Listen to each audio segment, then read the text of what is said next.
This is Ryzen 4500. I bought it on sale for about $50, which is amazing. And today we're going to install it in this old Victus. It uses an old AM4 socket. It's Zen 2 architecture. It's pretty old CPU, but for $50 it's amazing.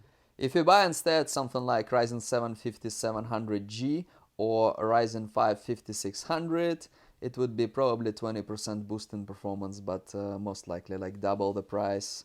And this Ryzen 7 5800 XT was 140 on sale. You may not notice it in games because you'll most likely be limited by video card.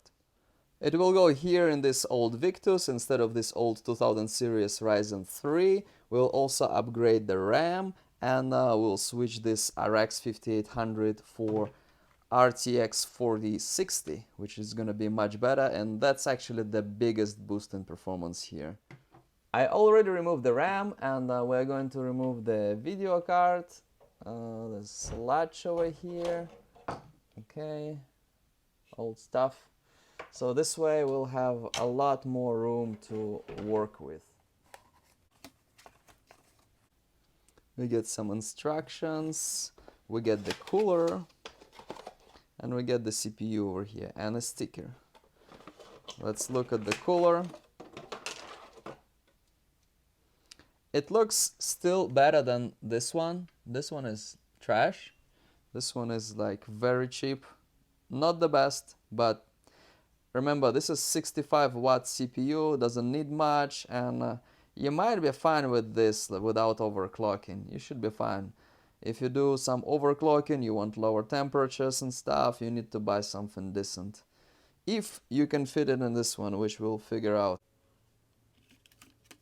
Pins, very fragile, make sure you don't damage them. The cooler already has a thermal paste, as you can see here. We're going to unscrew the old cooler first, little by little on all sides. Let's unplug the connector. Oh, looks so old and dusty. And look at these coolers. I have same in one of the HP Omens. It does not cover the whole CPU, only the middle part. Actually, it's the part that heats the most, where the cores probably are. But such horrible design. Look, does not even cover whole CPU. It's a circle, covers the middle part. This covers everything. Thicker radiator, better fan. See? This stock Victus cooler is trash, complete trash. You definitely don't want to install something like 5800 XT or 5800X or some Ryzen 9 or X3D versions.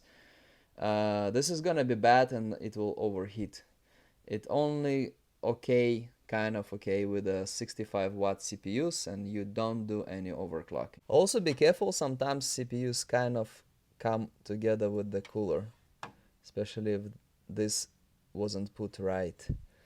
So we took it out and now we can gently take off the CPU. Make sure you don't bend the pins or it's not gonna work. Look at this Ryzen 3. Ugly dust, so nasty. This is Ryzen 3 2200G. Ryzen 5 4500 definitely gonna be a lot better. Usually you can see this thing, this like arrow kind of thing, and it shows on the motherboard, not on this one.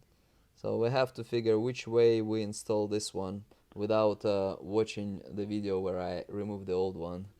But I'm pretty sure it goes like this way, like boom. You need to make it right. I see like square here, square there. This should be this way. Moment of truth. Easy to break it. Trying to do everything with one hand. And let's see if it fits. And I was right. This is the correct way to install it. No effort, no nothing, just gently, and it just goes in very nicely, very gently. It's in, all good, and then we can just do this, right? Now it's locked. As expected, it will not fit. It's different shape, and in order to actually fit it, you would need to like unscrew whole motherboard, and like the other side is probably glued to it, and replace everything. And it uses some kind of proprietary like brackets and stuff, like, and similar to Intel, I think. um, we're stuck with a stock cooler, which is trash. And that's why you don't go for anything above 65 watt CPU for these pre-builds. And I had some issue with Omen. We'll have to install the stock cooler, which is trash, but it's fine. You don't do overclocking and it'll be fine, you know. HP installs it, then, you know, it should be okay-ish, kind of. You may see higher temperatures, but it should work fine. As you see, it's completely different shape, right? It's yeah, different. This is like square, this one is like bigger and rectangular. We're going to clean all this mess. We'll apply some thermal paste here and then install the cooler. Should be okay. This is not exactly square, and you gotta figure how it goes. It goes this way, just look at 3 screws must match, and the last one you don't see will match too. We fit it on, now it's time to screw it in. Best to screw little by little on all sides. Here we have to push it a little bit in. No need to apply any crazy amount of force, just make sure it's done.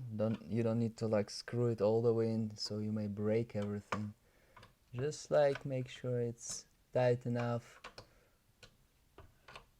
on all sides. And then we need to put the power connector for the cooler.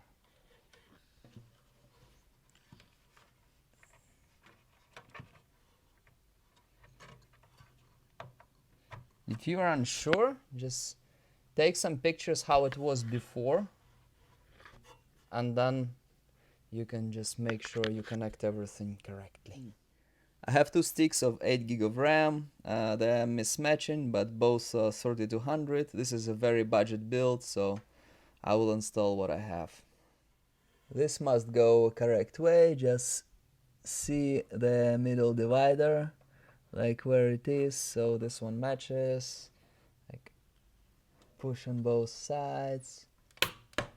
It should click. Try to push it simultaneously with the same force on both sides. They might be tricky, they might go a little bit different side. So this one has like marking on that one, this one on this one. So this one fits this way. Okay, this one was easier to click. 16 gig of RAM now. SSD is only 256, very little, but again, this is a very basic computer for like Minecraft, Roblox, maybe Dota 2, right? And this one we can't install right now because it needs 8-pin and this has 6-pin connector over here. So what we'll need to do, we'll need to get an adapter. If you're wondering why I use 4060 and not at least like 5060, it's because this is a low-powered video card. This is bad low-powered power supply, and this can be found used on eBay for some discount. So that's the best video card for this kind of computer.